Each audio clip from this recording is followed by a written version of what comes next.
This was a rather extraordinary clip. Tucker Carlson was interviewed by this guy, Ben Smith. Now, he works at the New York Times now.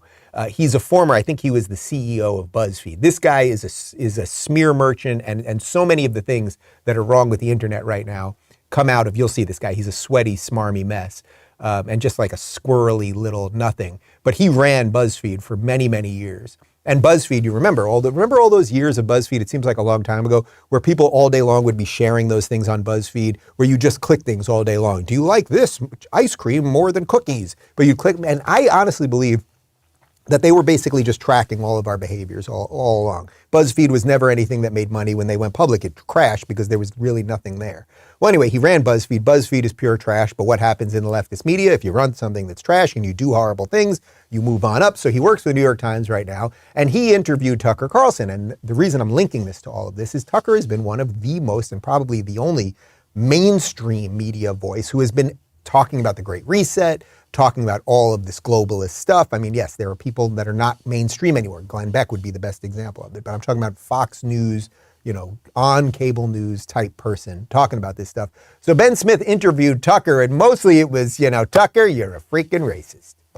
Do you think that white people have some claim on America that people of other races don't? Of course not. I mean, first of all, I'm a Christian, so I think God made everybody, and therefore everyone has equal value in his eyes. That's the essential value of every person is the same.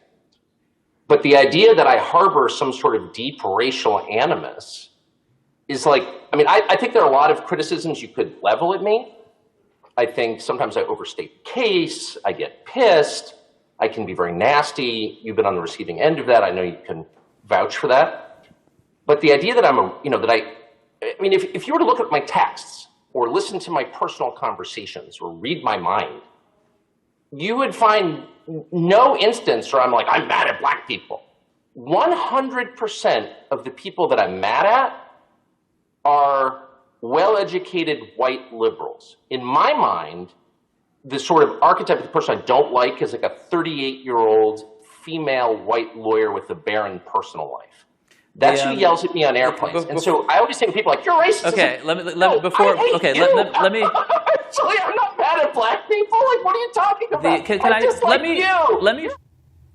So you see why I showed you that video? Because it's slightly not on this topic, but it actually is once you peel off one layer.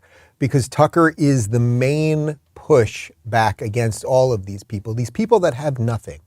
That clown Ben Smith knows that Tucker Carlson is not a racist.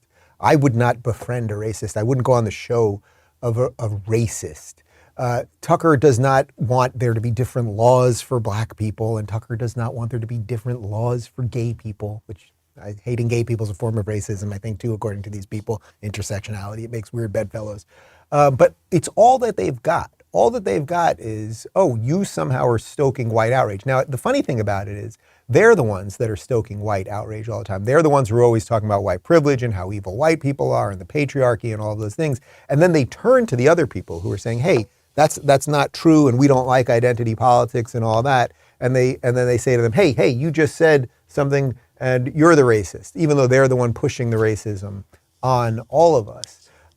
And I think that this is what the left gets wrong about their political opposition, and that's why they're losing. I think that there is this huge swath of people, and you are right in the thick of it if you watch this show, that are not extremists by any stretch, that are probably not the most traditional Republicans or conservatives. You're certainly not racist. You're most likely not homophobic. You might be hobophobic because you've lived in California long enough, and the amount of hobos there, you could eventually, a phobia is an irrational fear. It would at some point become a rational fear. But we are not racist. But what Tucker said right there is right. Who is pushing all of this on us? So you've got the globalist layer. But within America right now, it's the overly educated white liberals. I don't even mean to bring skin color into this, but it's the Elizabeth Warrens. It's the Bernie Sanders. It's everything that comes out of Harvard and Yale. It's these people who should know better. They should know better and be appreciative of everything that is good in America because their ancestors had to fight so hard for it. But it's Klaus Schwab, it's that guy Brian Deese, it's Mark Rutte, it's all of these really hyper-educated elite people. And why would hyper-educated elite people want everybody else to think that they were racist? And why would they want everyone else to be afraid to say what they want online? Because perhaps all they're really trying to do is hold on to power. And people have power when they realize it. Do you think that might be it?